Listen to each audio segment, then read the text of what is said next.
بسم الله الرحمن الرحيم. السلام عليكم ورحمة الله وبركاته. إن الحمد لله نحمده ونستعينه ونستغفره ونعوذ بالله من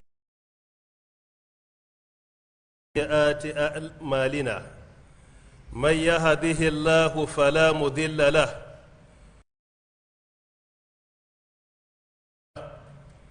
وأشهد أن لا إله إلا الله وحده لا شريك له وأشهد أن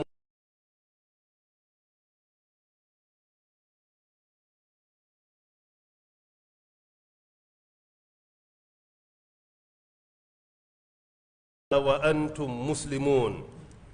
يا أيها الذين آمنوا اتقوا الله وقولوا قولا سديدا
kan iyayenmu da malamanmu da zuriyarmu da 'yan uwanmu muna miƙa ƙoƙon bara zuwa ga Allah ya mana baiwa da rayuwa akan hanya madaidaiciya ya ɗauki rayuwarmu muna cikin halin imani.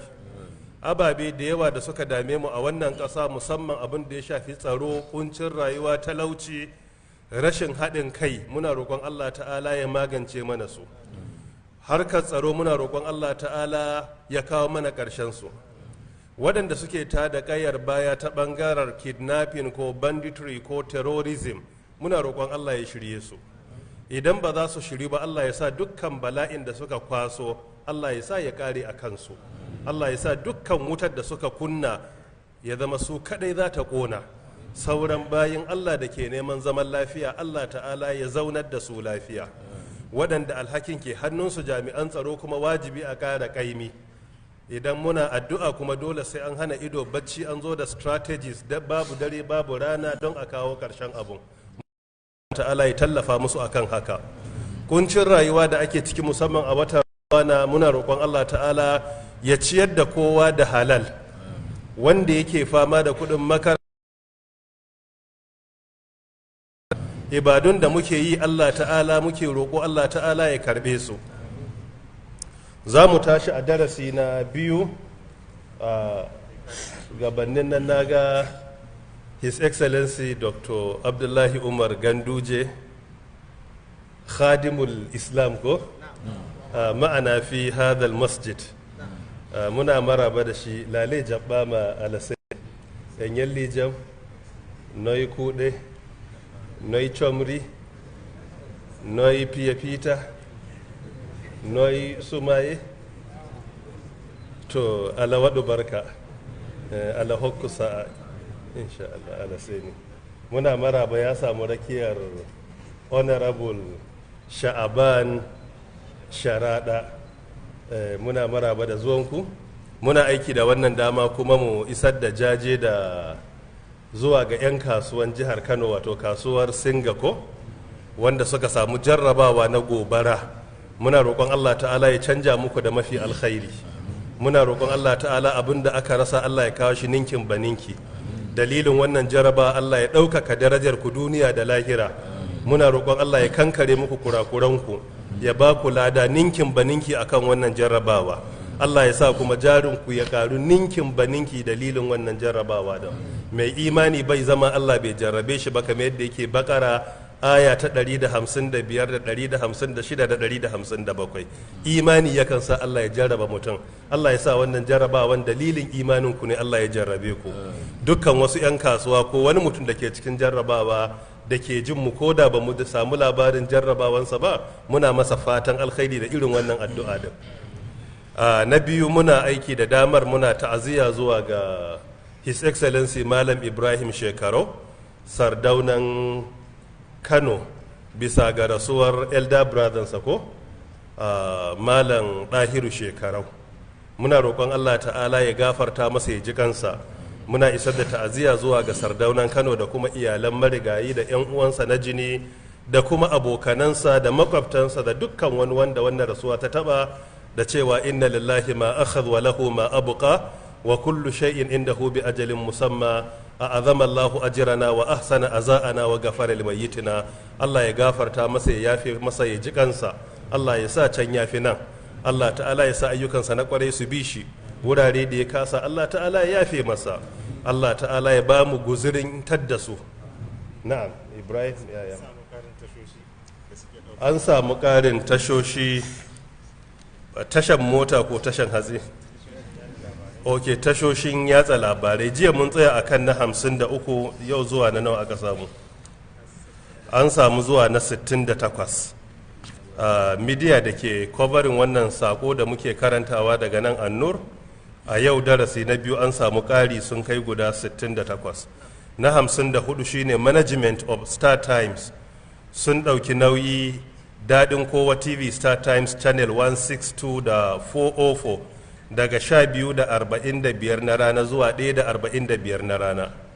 Sai na 55 Alfijir Radio FM 91.5 Katsina daga 5 zuwa 6 na yamma daidai lokacin wannan karatu, wacce ta ɗauki nauyi ta ce Her Excellency Hajiya Zulai Haddik Koradda. Sai na 56 Injiniya Dr. Tukur Hassan Tingili, Managing Director na Katsina State Water Board, ya ɗauki nauyin na Alfijir Radio FM 91.5 Katsina daga 3 zuwa 4 na rana. Sai na 57 Legend FM 98.7 Radio Daura Katsina, wanda ya ɗauki nauyi shine Prince Abdullahi Ibrahim Sarkin Filaye daga 10 zuwa 11 na hantsi. Sai na 58 Alwalidain Charitable Foundation, injiniya Yakubu Musa Wase ya ɗauki nauyi daga Wase Rock FM 93.3 Radio Wase Local Government daga 2 zuwa 3 na rana. Sai Sheikh Ridwan All Tapo Kumasi Ghana ya ɗauki nauyin na 59 da 60. Alfa Radio 104.9 Kumasi Ghana ana yi live, sannan akwai maimaici daga 10 zuwa 11 na dare. Sai Alhaji Ahmad Adhama ya ɗauki nauyin na 61 shine Jalla Radio Kano FM 98.1 daga 10 to 12 na dare. Sai online social media platform suke ɗaukan nauyi, akwai na 62 waɗanda ake a shafi na mai suna na zance, akwai na 64 a 63 akwai ICIC Annoor Mosque Abuja, shi ma live ne. Sai na 64 akwai iMedia TV live streaming ne. Sai kuma na 65 Sunnah TV official live streaming page. Sai na 66 Senator Ahmad Wadada Aliyu Sarkin Yakin Kefi ya ɗauki nauyin na Melody FM 95.9 Kefi Nasarawa State daga 10 zuwa 11 na hantsi. Sai Dr. Faisal Umar Kaita ya ɗauki nauyin na 67 TM Hausa Online TV Katsina daga 12 zuwa karfe 1 na rana. Sai Honorable Sha'aban Sharada ya ɗauki nauyin na 68 Hikima Radio and TV 93.7 FM Kano daga 8 zuwa 9 na dare. Dukkan waɗannan Allah ya biya su da gidan aljanna, bukatunsu a wurin Allah, Allah ya biya musu, sharri Allah ya kare, ya ji kan iyayensu da malamansu, zuriyarsu Allah ya musu albarka gaba ɗaya, da mu da ku gaba ɗaya. Na'am. in akwai tambayoyi masu munasaba sai a yi ko insha Allah. Assalamu alaikum wa rahmatullahi. Sai a rika takaita tambayoyin ko. Malam mai tambaya ta farko yake cewa Allah ya kara wa malam lafiya da ilimi. Mai gafarta wa iyayen malam. Amin ya hayya. Yake cewa malam ni masoyinka ne daga Adamawa. Malam ni to ni ma ina son ka don Allah mutumin Adamawa. Malam yace yana sana'ar sayar da wayoyi ne kuma wasu kamfanoni suna turo musu suna da wani tsari na easy buy, wato a bawa kwastoma waya ya rinka biya a hankali. Ina son ya shiga wannan tsarin, yana son ya shiga wannan tsarin. To tambayar ita ce, shin hakan ya halatta a musulunci don a ƙara farashi saboda a rinka biya a hankali? Akwai matsala a ciki? Wato akwai matsalar riba a ciki? Yake tambayar. Wato yana nufin kenan wanda suke yin easy buy din kudin yana zama haya ya dan fi tsada kenan ko? Sai a rinka biya a hankali.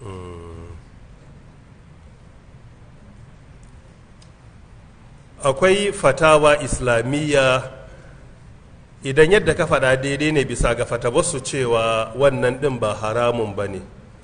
A volume na 2 namba na 331 sun amsa tambaya mai kama da wannan akan za ka sai abu kuɗi a hannu da sauƙi idan za ka karɓi bashi da ƙarin kuɗi, sai suka kawo conditions kaman guda biyu da cewa in an cika su wannan ƙarin bai zama haram ba. Condition na farko shine ya zama daman kun yi agreement akan farashin ne, cewa wannan wayar ana sai da ita yi juwali a kasuwa naira 200,000, amma ni za a bar mun a bashi zan ba da 220, sai zama wannan agreement ɗaya aka yi kuma ni na amince da haka. Suka ce wannan na farko in aka yi bai zama riba ba, saboda yana halatta kadara ɗaya ce mutane biyu su saya da farashi daban-daban. Za ka iya ko ƙur'ani nan da kake ga ake fansa, wani zai je ya fanshe shi 2,000, wani zai siya 2,100, zai fansa 2,200. So da haka in suka ce in dai an yi agreed price ne, wato defined price, wato farashin an riga an yi determining ɗinsa, ba fluctuating yake over time ba. Condition na farko ya cika. Na biyu ya zama wanda zai sayar maka ya mallaki abun, baya halatta mutum ya sayar da abun da baya hannunsa.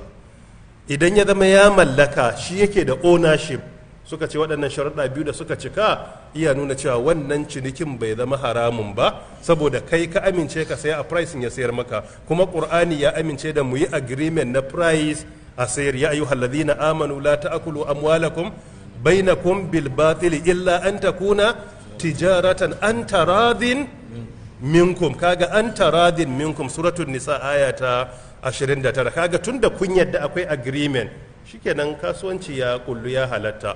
Kuma wannan ita ce fatawa ta malikiya, shafi'iya, halafiya da hambaliya mafi shahara a wurarensu. Akwai malamai kaɗan da suka saba wa haka, amma bil hakika jumhur akan wannan suke. Ana ganin kasuwancin iya kama da kasuwancin da ake a Islamic finance mai suna murabaha.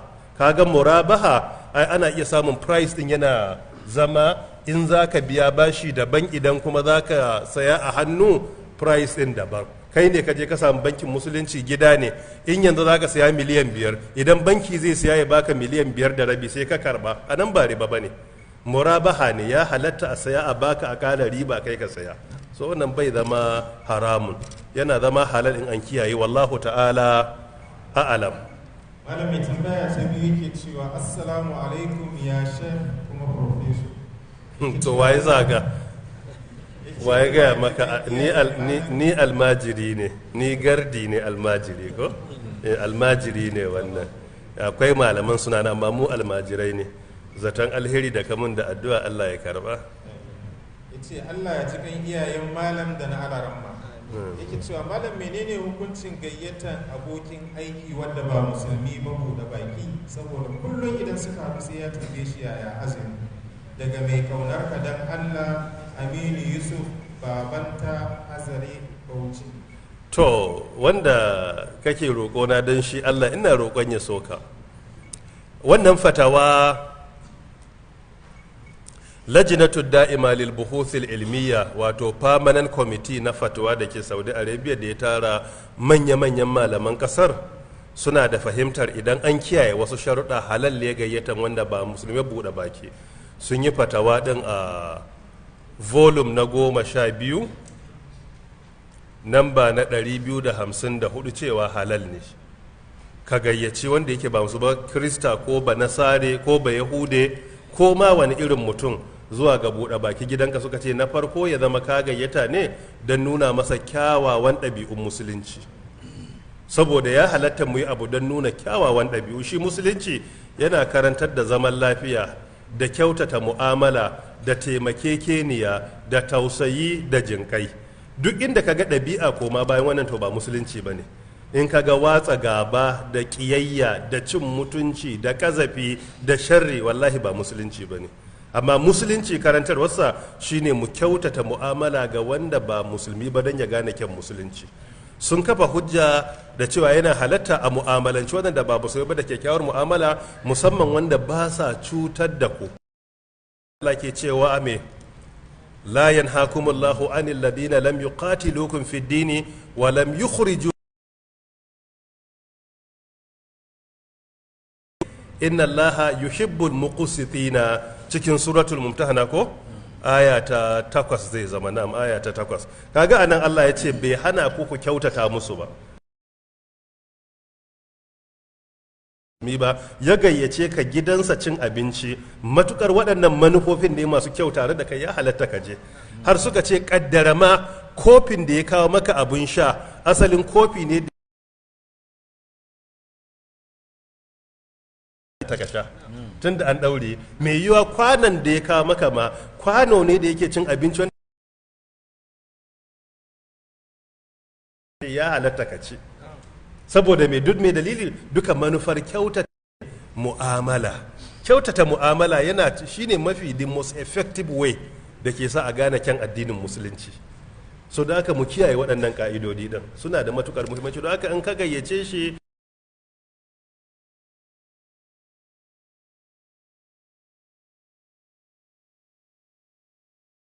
idan shi ya gayyace ka gidansa ka je ka, babu laifi akan wannan, abu ne mai kyawu. Shi addini ba ce wai zagin juna ana cin mutuncin juna ba. Fiyayyen halitta a garin Madina ya rayu, a cikin gidansa akwai masu hidima da ba musulmai ba ne. Addinin ai duk addinin da shi muke koyi. Ya rayu a garin Madina da Banu Qainuqa, Banu Nazir, Banu Quraiza, suna ma cutar da shi, amma duk da haka bai hana ya zauna tare da su lafiya ba. So ala ayi halin mu rika kyautata mu'amala don a gane kyan addinin mu, wallahu ta'ala a'lam. Malam mai tambaya ta karshe yake cewa assalamu alaikum malam, na kasance ina yin salatin annabi amma wani lokaci nakan shige duniyar tunani, wato duk da kasancewar bakina yana yin salatin, ya matsayin ladan wannan salatin a wajena? Wato da baki yake zuciyarsa ba ta yi kenan go? Yana yi da baki amma zuciyarsa tana tunanin duniya. Ok, Ibn al-Qayyim al-Jawziyya rahmatullahi alai a cikin littafin sana al-Wabilus Sayyib shafi na 120 yace wannan salati ko zikirin da kai yayi kana da lada, sai dai ba shine zikiri darajar farko ba shine daraja ta biyu ba, shi daraja ta uku ne. Ya ce dukkan ambaton Allah da za ka yi a duniya in kana so ka samu cikakken lada 100%, ya ce na farko ka yi shi da zuciyarka da harshenka. Da harshenka kana zaune kana astaghfirullah astaghfirullah astaghfirullah Allahumma salli ala Muhammad wa ala alihi, ka rika yi zuciya da me da harshe duka biyu ya zama suna yi. Ya ce na farko shine cikakken ambaton Allah. Sai daraja na biyu shine wanda kake yi da zuciyarka amma bakinka baya bi, ya ce shi ne daraja na biyu.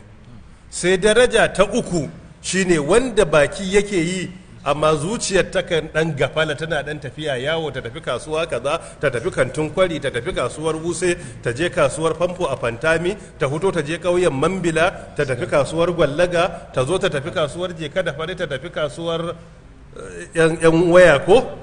So kana ta yi kana ta buga kasuwanci, bakin yana yi amma zuciyar tana yawo, sai ce shi ma ya yi amma shi ne daraja ta uku.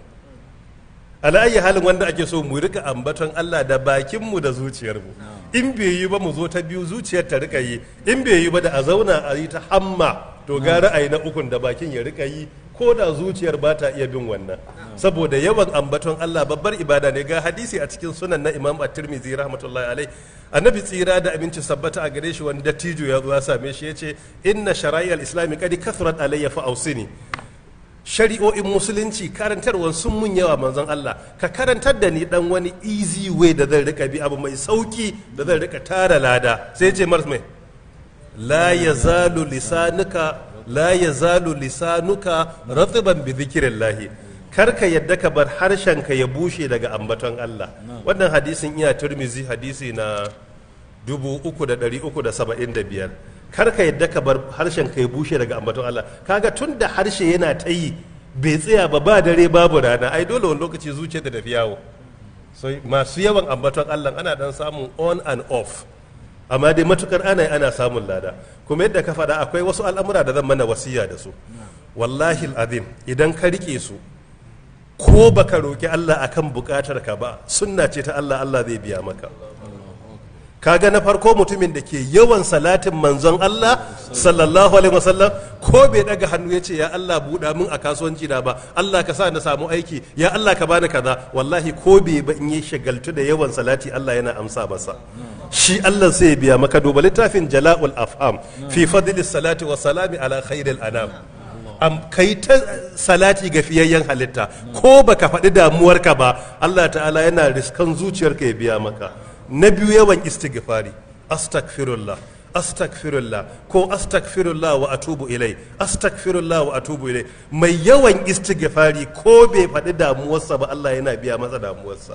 Duk yadda kake cikin kacaniya kar a same ka da wasa da astaghfirullah, musamman a ƙarshen dare. Mu rika yawan dagewa 3 na dare 4 na dare zuwa 5 na dare, a same ka da yawan istighfari. Masu istighfari ko ba su faɗi damuwarsu ba Allah yana riskan bukatunsu ya biya musu, har ma a biya musu damuwar da su ma Allah ya san akwai da sai ya biya musu. Na uku yawan karatun Qur'ani, yawan karanta Qur'ani babu dare babu rana. A buɗe Qur'ani a karanta daga cikin kirji, a kunna karatun Qur'ani ana ji. Masu yin wannan al'amari manyan mutane ne a wurin Allah. Waɗannan harkoki guda uku duk yadda muka shiga kacaniyar duniya, ya ce ana bikin duniya hakan na kiyama, to wannan bikin kiyaman da duniyan ne ma duka, saboda Allah zai biya maka damuwoyin lafiya. Allah shi samu wanye lafiya. Ina gadi tambayoyin ko ba su ya isa haka, sai mu shiga zuwa ga karatu a ramma. Ina za mu tashi? In ka gane wurin, bismillah. A'udhu billahi minash shaitanir rajim, min hamzihi wa nafthihi wa nafthihi. لتبلون في أموالكم وأنفسكم ولتسمعن من الذين أوتوا الكتاب من قبلكم ومن الذين أشركوا أذى كثيرا وإن تصبروا وتتقوا فإن ذلك من عزم الأمور. وإذ أخذ الله ميثاق الذين أوتوا الكتاب لتبيننه للناس ولا تكتمونه فنبذوه وراء ظهورهم واشتروا قليلا فبئس ما يشترون. لا تحسبن الذين يفرحون بما يحبون أن يحمدوا ويحبون أن يحمدوا بما لم يفعلوا فلا تحسبنهم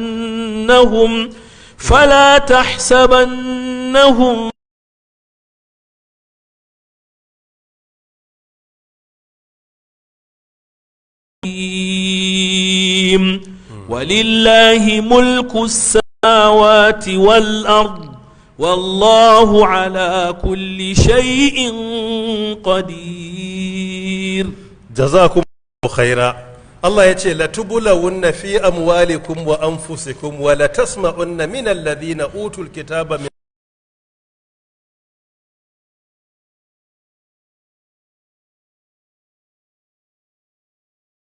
عزم الأمور. suratu ali imran aya ta 180.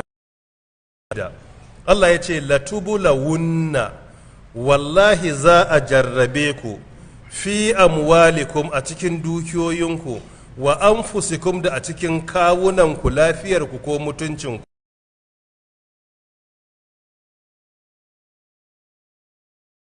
Daga waɗanda utul kitaba aka ba su littafi min qablikum gabanninku,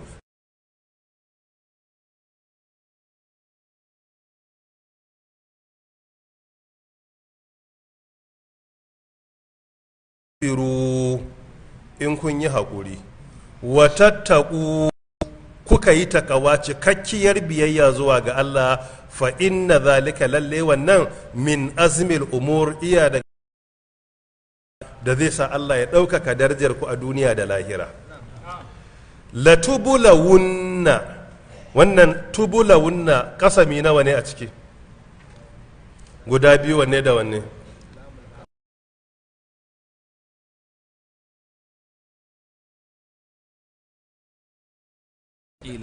As-sakila. Sannan to ni zan ce kasami uku ne, saboda akwai muƙaddar. So kasamin ma uku ne, in ka zo aka ce waɗin sai ka kira me, wallahi sai ka kaddara ismul jalala, kaga ga wawul qasam ga ismul jalala muqaddar. Latubulawunna sai ka samu lamul qasam, kuma sai ka samu nunut taukid. To jama'a, ko sarkin garinku ne, kai ko hakimin ku,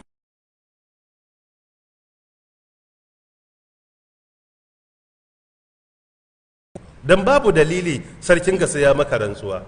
To anan fa ba sarki bane, shi sarkin sarki da muke girmamawa, to shi ma a wurin Allah talaka ne, Allah shi ne sarkin gaba daya. Duk wani shugaba a duniya da ake mutu shi ne sarkin gaba daya, ba wanda zai je gabansa ya daga kai. Duk yadda kake gaba za mu ga su arama muna arama Allah ya taimake ka, an je gaba ga Allah ba wannan magana. Arama ma talaka ne, bare mu kuma gardawa waye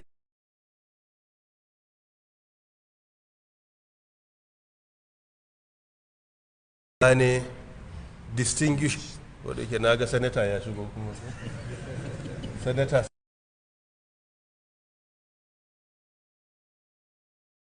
distinguished senator wane, a duniya duka muna mutunta juna, doctor wane, professor wane, liman wane, barista wane, injiniya wane, sheikh wane, doctor wane, amma muka je gaba ga Allah talaka ne, shi ma talaka ne a wurin Allah.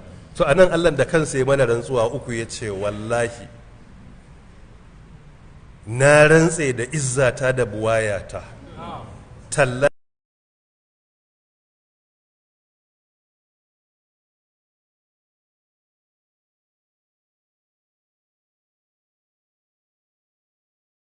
guda biyu, sai ya ce fi amwalikum, a dukiyoyinku, a dukiyarku Allah zai jarrabe ku.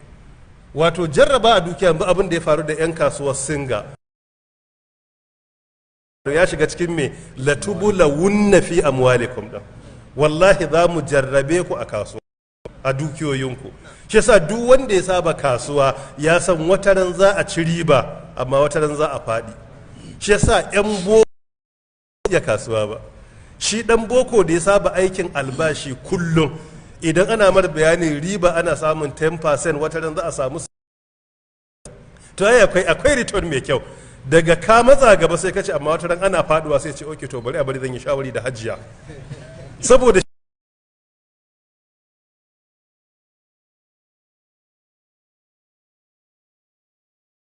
dan kasuwa wannan san shi.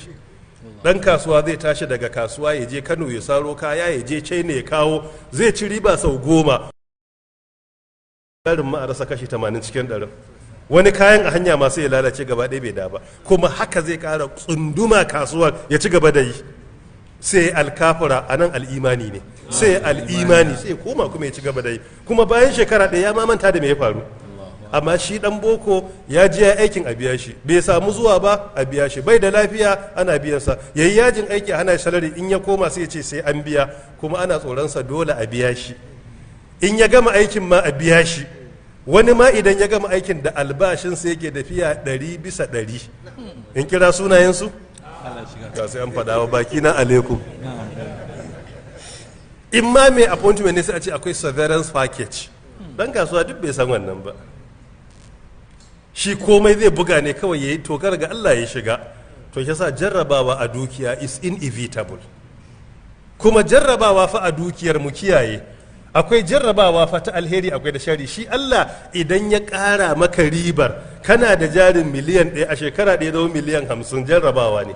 In kana da miliyan 50 a shekara ɗaya dawo jarin miliyan 1 jarrabawa ne. Shi bayarwan a dukiyar jarrabawa ne.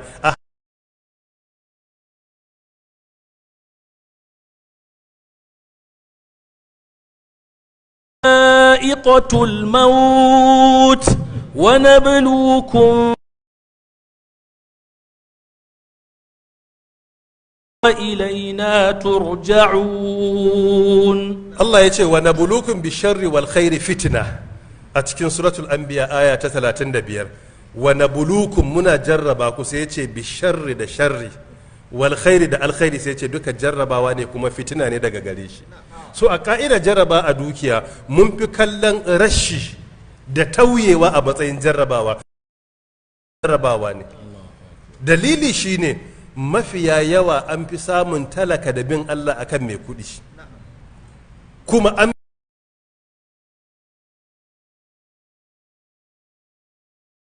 koma cikin sauƙi kana iya ɗaukan 5,000 ka yi taimako da ita. Amma mai miliyan 10 ya bada miliyan 5 akwai babbar magana.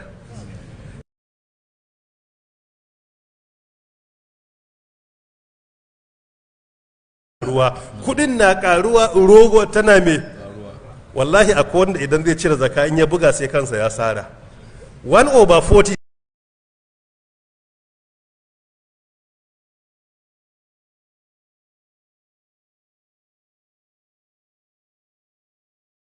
a baka a ce ka cire 1 cikin 40 ka cire 2.5% shine matsalar saboda me amma fa mai miliyan 1 cire zaka cikin sauki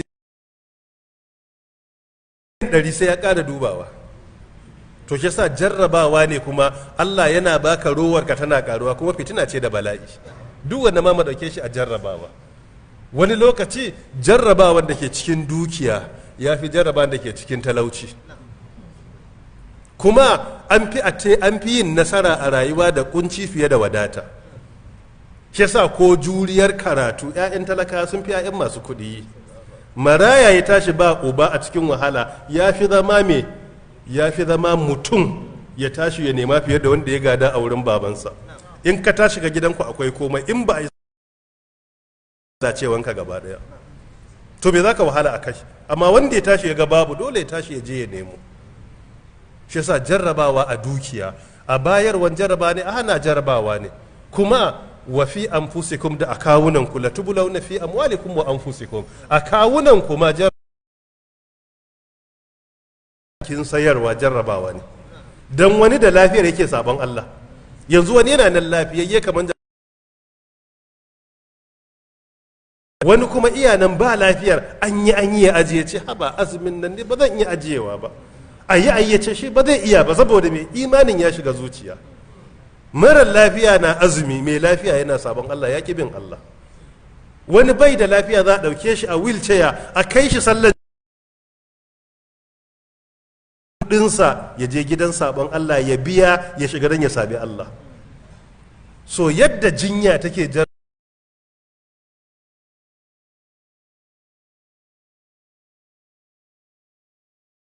lafiya wasu na asibiti wasu na gida a kwance lafiyayyun ke sabon Allah. In ka je gidan giya lafiyayyu ne, gidan karuwai lafiyayyu ne, inda ake luwaɗi lafiyayyu ne, in ka ga an tara hanya ana kidnapping ko banditry ta'adda a terrorism lafiyayye ne, mara lafiya bai isa ba, kaga da lafiyar sun jefa kansu a cikin halaka. So wannan kallon jarrabawa a negativity kadai abinda aka bamu ma an jarrabe mu ne yadda muka taru a nan mu don haka latubulawunna fi amwalikum wa anfusikum wannan biyun da ya kira dukiyoyinku da kuma kawunanku misalai ne, amma jarrabawan Allah suna iya fin haka. Anan an kira mana manya ne. Arama za ka yi ba mu wasu misalai na jarrabawa? ولنبلونكم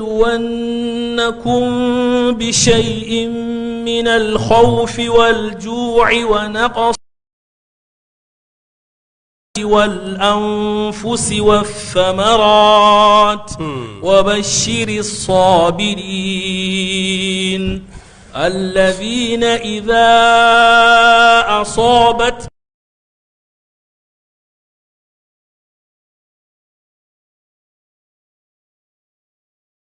لله وإنا إليه راجعون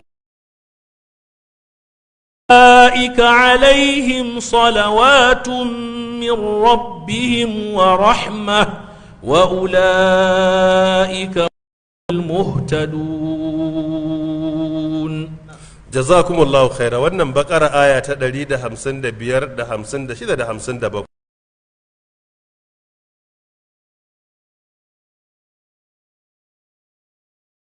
kun bi shay'in min al-khawfi, wallahi tallahi billahi za mu jarrabe ku da wani abu na tsoro, wal ju' da yunwa. Kaga anan ƙarin tsoro da yunwa, wato insecurity shi yake kawo tsoro. A duk duniya babu jarrabawan da yake shine rashin aminci da talauci da yunwa, sun fi kowace jarrabawa. Kuma har ga Allah su ne irin jarrabawan shine da babban ribar mu a northern Najeriya shine aminci. Shekara 40 da suka wuce, 45, duk wanda har ma ƙasa da haka ya san za ka tashi daga kowane gari ka je kowane gari a dare ba abin da ya dame ka. Muna kwanan kofar gida, muna matasa, ku yi shimfiɗi a kofar gida ku yi ta bacci sai an kira asuba a tashi a shiga gida. A nan wurin akwai wanda ya kwanan waje? Kai ma ɗan ƙarami ka yi ko? To a na biyu, da ba mu da yunwa, yanzu Allah yakan jarraba mu da shi. Yunwa da ba dattijo ya yi ice a jeji ya zo ya yadda zango yana hutawa, in ka je ka gaya innan ka sai da ce ga tuwo kai masa, ba wanda ya san rowa. Abincin za a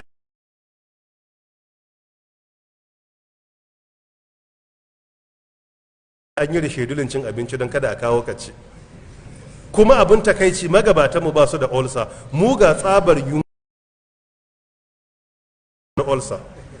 Sai ka ga mutum cikinsa kamar an ɗora ƙwarya, amma wallahi da olsa yake fama. Ka rasa to ta ina ta shiga jikin nan, ta ina aka yi wannan abu.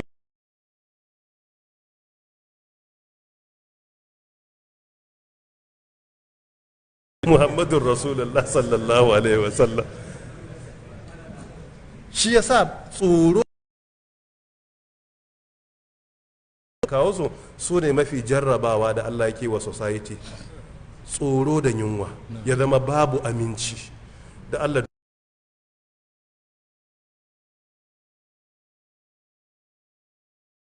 Kusan waɗannan garuruwa wasu wuraren sama da shekara 30 ba su samu cikakken aminci ba, wasu shekara 20 da 'yan kai, wasu shekara 20, wasu shekara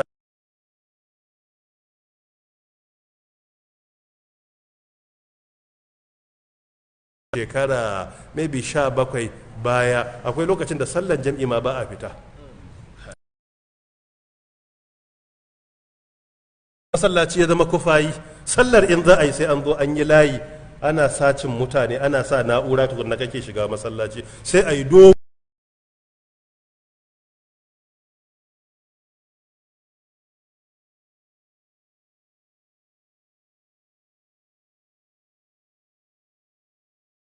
Laifin nan da yawa iyayensu suna rayuwa da mu a cikin garuruwa. Lalacewan tarbiyya ta sa ɗansa ya koma ɗan ta'adda ko bandit ko kidnapper. Duk wanda ɗansa ya lalace ya dace tambayi kansa, shin akwai kasawarsa ko babu. Gyara ɓangaren mu yi ƙoƙari mu yi wa kanmu wa'azi. Allah ba zai turo mala'iku su gyara mana garuruwa mu za mu gyara wa kanmu. So mu tashi tsayuwar daka mu tabbatar amincin da muke da shi Allah ya dawo mana. Daga ciki akwai kyautata alaƙa tsakaninmu da Allah. wannan yana taimakawa wajen magance mana matsaloli. Allah shi samu wanye lafiya. Da kaga bi shay'in min al-khawfi wal ju'i sai ce wani da rayuka waɗannan biyu sai aka kira a gaba sai ce was samarat ko da yayin itatuwa. kaga in ka irga biyar tauyewan yayin itatuwa na ciki, wato ba wai gonar ka ta kone ake nufi a nan kadai ba, tare da cewa shi ba ya shiga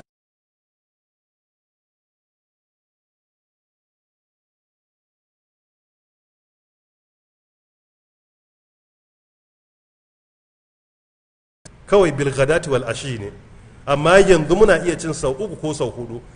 Sai ka ci abinci bayan awa 1 ko 2 sai ka ji cikinka kamar an yi gobara babu komai, saboda Allah ya kwashe albarkan abincin. Cin albarkarsa ana iya baka sai a cire albarkar tasa. In ba albarka ba, ta yaya aka yi miloniya da ke cin abinci sau 4 ko sau 5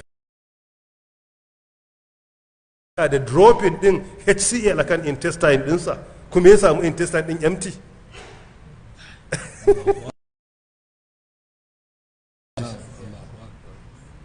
So kula ga wannan bin Allah yana cikin abin da ke dawo da aminci, yake dawo da ƙoshi da wadata da zaman lafiya. Wannan kuma bai hana waɗanda al'amana ke hannunsu shugabanni a tunatar da su dole su ƙara ƙaimi, saboda in an yi wa'azi wa talaka shi ma mai mulki dole ya kiyaye amanar da Allah ya bashi.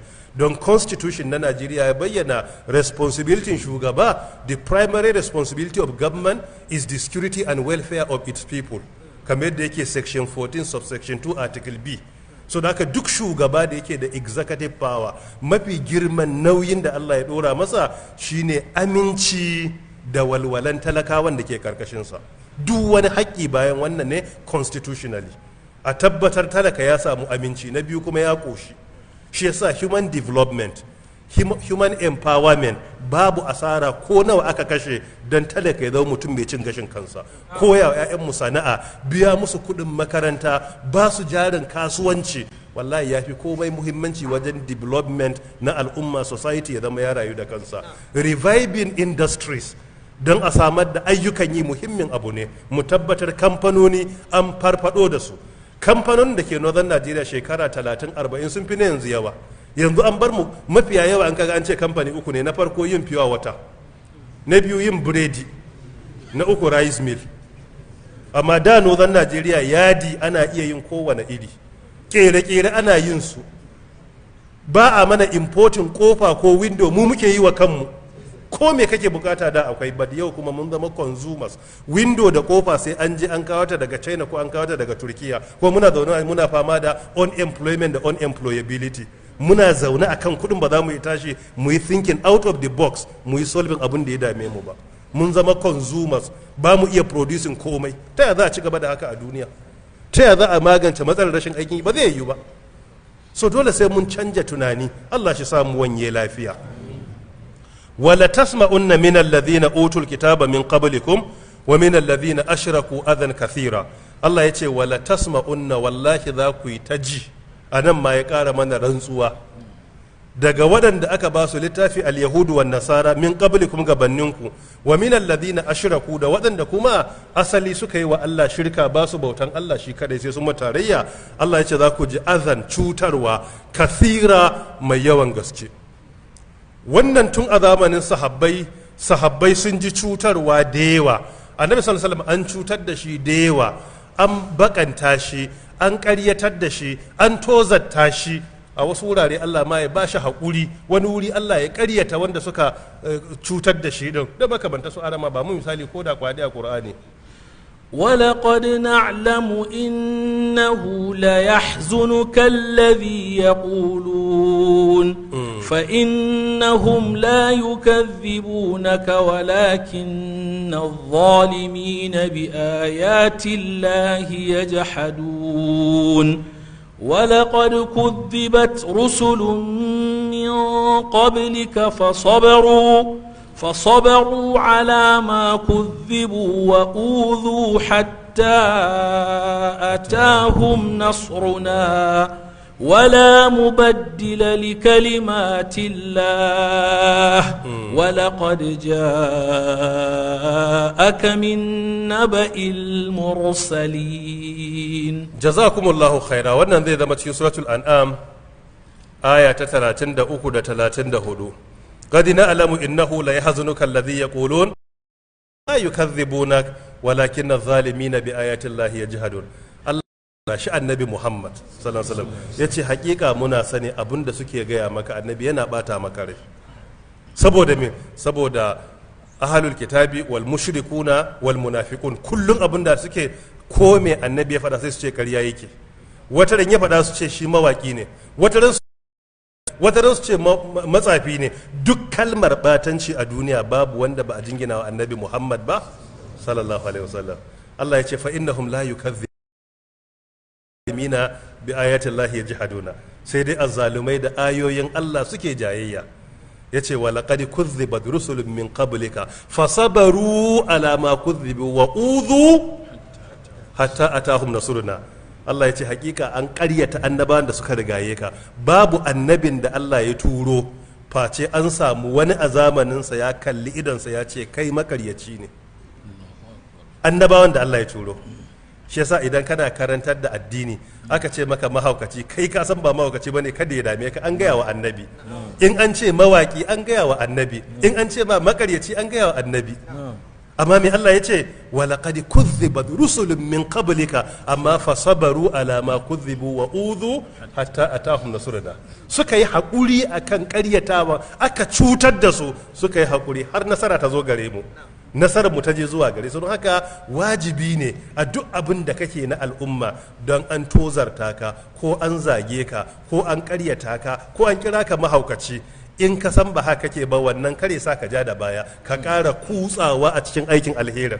Don wanda suka fi ka alkhairi annabawa da manzanni an musu irin wannan batancin sun yi haƙuri sun yi nasara, kai ma in kai haƙuri za ka yi nasara.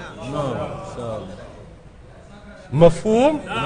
Tayyib. Don haka wala tasma'unna min alladhina utul kitaba min qablikum wa min alladhina ashraku adhan kathira. Za ku yi ta jin cutarwa, wataran cutarwa za a muku a cikin ƙabilarku. Duba yadda aka saka wasu ƙabilu a Najeriya da cutarwa. Kawai akwai wanda ya zaɓi ƙabilarsa ce? Saboda cutarwa wata ƙabilar in ɗan ƙabilar ya yi laifi ba mai kiran ƙabilarsa a laifinsa. Amma ɗan wata ƙabila idan ya yi da gangan sai an jingina sunan ƙabilar. Wani lokaci ma ba ɗan ƙabilar ya yi ba, ƙabilar ake so a yi kansilin ga baki ɗayanta. Akwai wanda suke aƙidar Boko Haram, akwai wanda ya taɓa jingina sunansu a cikin aƙidarsu ko sunan ƙabilarsu? Akwai IPOP, akwai wanda ya jingina ƙabilarsu a sunansu? Akwai Afenefere, akwai wanda ya jingina ƙabilarsu a sunansu? Misali nake bayarwa. Me yasa idan wani ake zargin ba fulatani ne ya laifi sai an jingina sunansa a cikin kabilarsa? Me yasa waɗancan ba a jingina ba? Saboda manufa ce ta cutar da wata kabila. Shine manufar. In ba haka ba, a kowace kabila a Najeriya akwai mutanen kirki akwai mutanen banza. Babu wata kabila ɗaya da ke da monopoly na mutanen kwarai. Babu wata kabila ɗaya da ke da monopoly na mutanen banza. A kowace kabila akwai na kwarai akwai na banza. Babu wata kabila da babu wannan a ciki.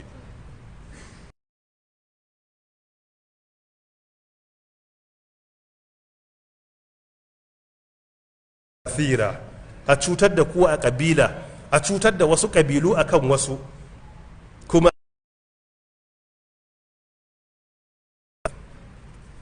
mafiya yawa mu kuma 'yan arewa akwai mummunan zato da ake musu. A cikin iyamurai akwai na kwarai akwai na banza. Abinda addini ke karantar da mu kar ya rika zama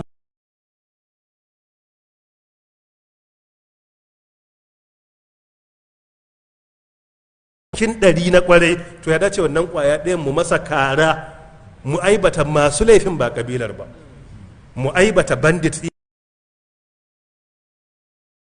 aibata terrorist iya da kyau, duk wani abin da ake, amma ba daidai bane a tacin kabila ko a dokar ƙasa ba daidai bane. To wannan kuma ya excelling yanzu haka ake wa musulunci.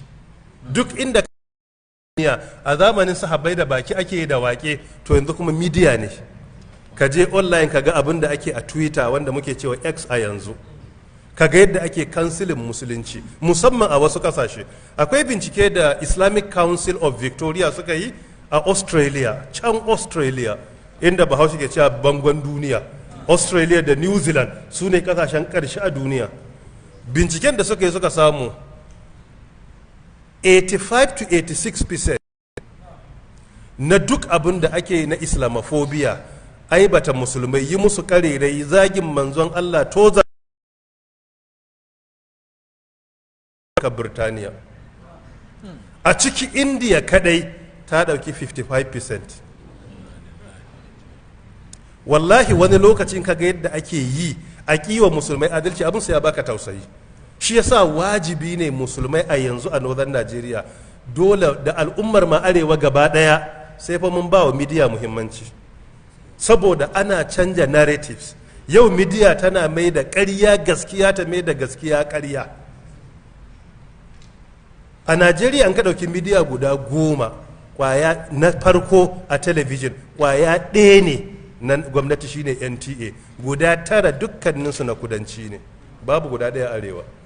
Muna da midiya da yawa arewa amma duka local television and radio station ne, kuma da Hausa suke. Muna buƙatar midiya da za ta faɗi gaskiya da harshen turanci, duniya ta san me yake faruwa, wanda za ka iya kallonta a ko'ina kake a duniya.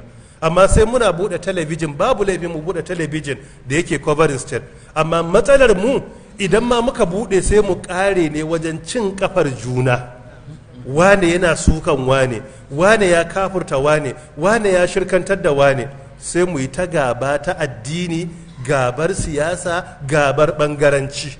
Hatta wanda muke da shin ba ma promoting wai me matsalan arewa, yaya za mu magance tsaro, yaya za mu magance harkar ilimi, sana'o'i, rashin aikin yi, yaya za mu dawo da kamfanoni. Wallahi ba shi ake ba. In kaga program da ya fice to ana zuwa ne a ci mutuncin juna, to shine kowa yake targeting ya ji. Amma in ka budawa ne akan farfado da masana'antu, wani ma bai san ana yin sa ba, ta yaya za mu ci gaba da haka? Ina wace al'umma ta taba nasara da irin wannan rashin hankali irin namu? Ina aka taba haka duniya? Muna manta da manyan kalubale, muna dawowa kan 'yan ƙanana.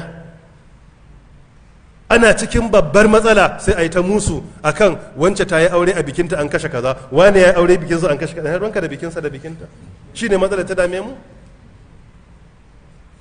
Yanzu a duniya in ka duba major media stations guda 10, kwaya ɗaya ce da ke da alaka da ƙasa ta musulmai, ita ce ƙasa ta Al Jazeera. In na ce mu yi midiya ba ina nufin mu yi wa wasu karya ba ne, a'a, mu addini mu bai yadda mu yi karya ba, bai yadda mu yi wa wasu batanci ba, bai yadda mu musu sharri ba. Abinda aka ce mu yi, mu faɗi gaskiya, mu kuma kare wanda aka zalunce shi, wanda aka zalunta ko musulmi ne ko ba musulmi ba, wanda yake the oppressed, dole mu bi masa kadunsa, mu ba shi bakin magana. Mu addini mu ba a haɗa baki wai don a cuci wanda ba musulmi ba, mu yadda da haka ba, sai dai a faɗi gaskiya tsantsanta. In an canja narrative, mu faɗi abin da yake na gaskiya. Shi addinin musulunci dan adalci ne. In ka je Harvard University a faculty of law an rubuta ayar Qur'ani suratun nisa, ya ayyuhal ladina amanu kunu qawamina bil qisti shuhada lillah walau ala anfusikum aw al walidaini wal aqrabin, suratun nisa aya ta 135. Wannan faculty suka ce wannan shine asalin the highest level na expression na justice. Da Allah ya ce ku yi adalci, ko da adalcin akan kanku ne ko iyayenku ne ko yan uwanku ne. Duk duniya babu wannan adalcin ba a musulunci ba.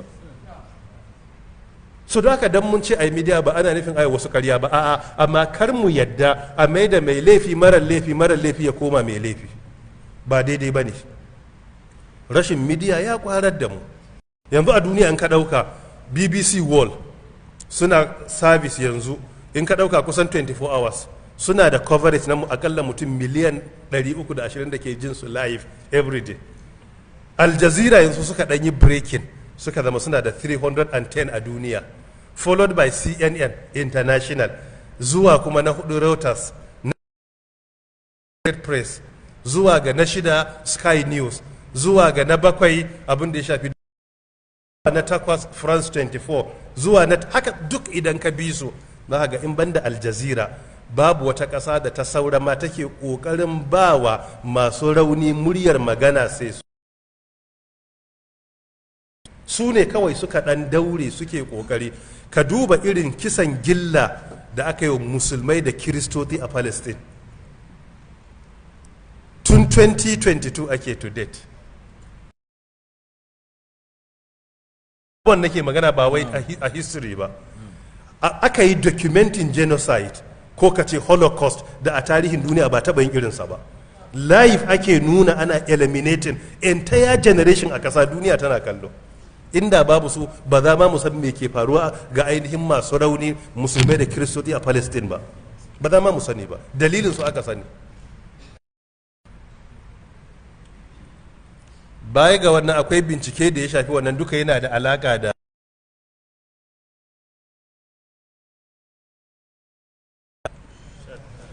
sha tara ga wata, 15 ga wata akwai babban mutum a Amurka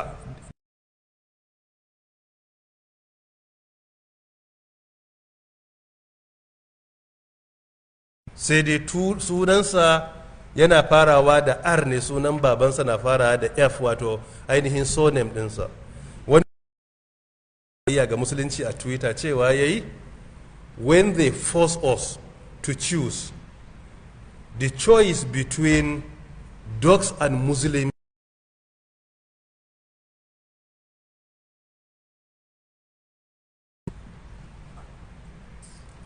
da Allah akwai wani abin da ya kama da wannan na cin mutunci? Kaga mu ba shine matsayar mu ba. In a matsaya ce ta musulmai a dimokuraɗiyya, musulmi ba da zai iya maka adalci da riƙon amana da ya iya shugabanci akan musulmin da bai iya ba. Saboda bai dalili adalcin ake bukata fiye da kowane irin abu. So duka waɗannan haka suke ta faruwa yanzu a duniya. Every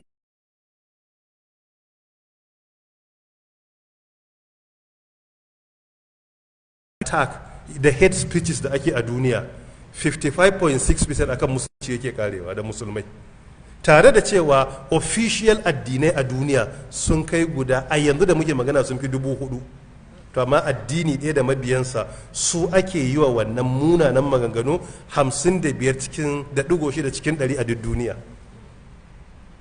Wanda yake bayyana mana ni a yanzu idan ka bar ni, gina wuraren ibadu yana da muhimmanci a northern Najeriya, amma garuruwa da ba su da shi da sabuntawa. Amma wajibi ne 'yan jaridunmu da suke tsofi gogaggu da masu kuɗinmu wallahi sai sun zo sun samar da media station da suke national da international, ba kuma da harshen hausa mu ta zagin juna ba, su zama da harshen turanci ko da faransanci ko da wani yare da duniya za ta ji. Wannan ba wai mustahabbi ba ne, a yanzu wajibi ne. A wurina da yawaita wuraren ibadu da babu bukatarsa na competition, gara mu yi fesin wannan yafi maslaha akan wancan, yafi muhimmanci. Saboda kowane zamani yakan zo da kalubale irin nasa, dole mu duba kalubalen zamaninmu mu fuskance shi yadda ya dace.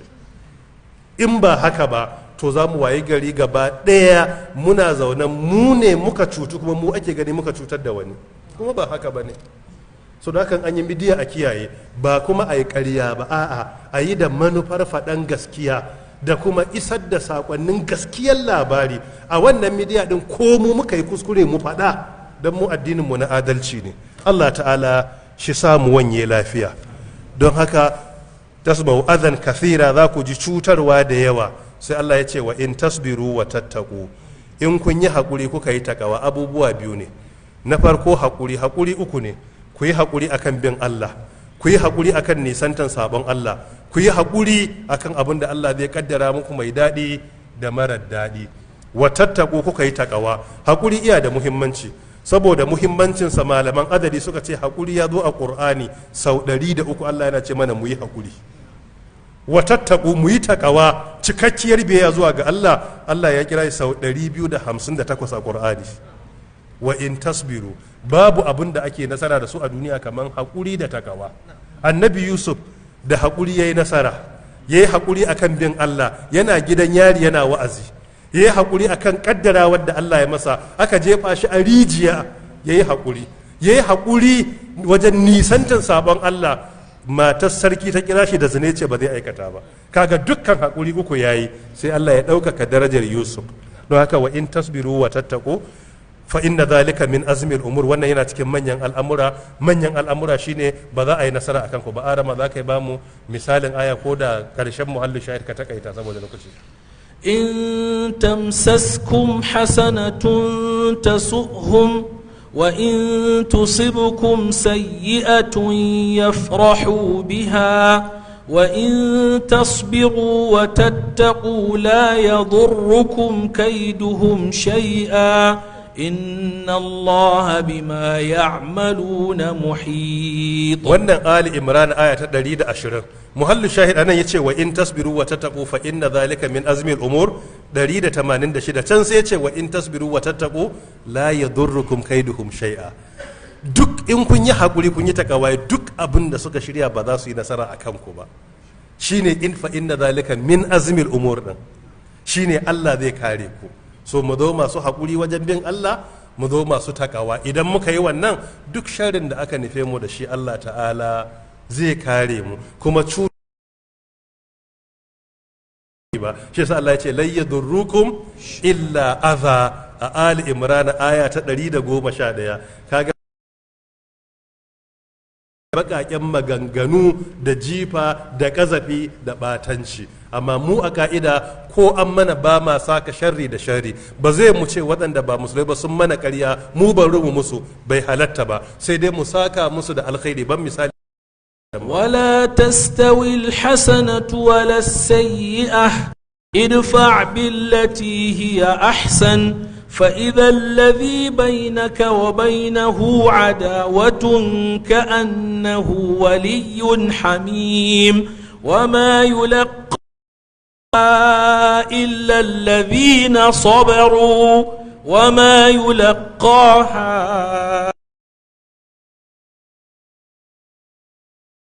fussilat aya ta 34 da 35 ko Allah ya ce wala tastawil hasana wala sayyi'a idfa billati hi ahsan. Mai kyau da mai muni ba su zama dare. In an muku mai muni ku saka da mai kyau.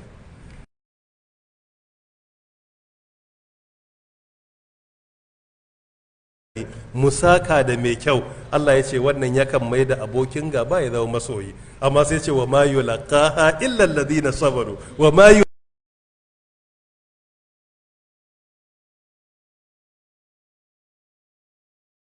hakuri ke iya yi. Allah ka kara mana hakuri a rayuwar duniya da kuma cikin binka. subhanaka allahumma wa bihamdika ashhadu an la ilaha illa anta astaghfiruka wa atubu ilaik.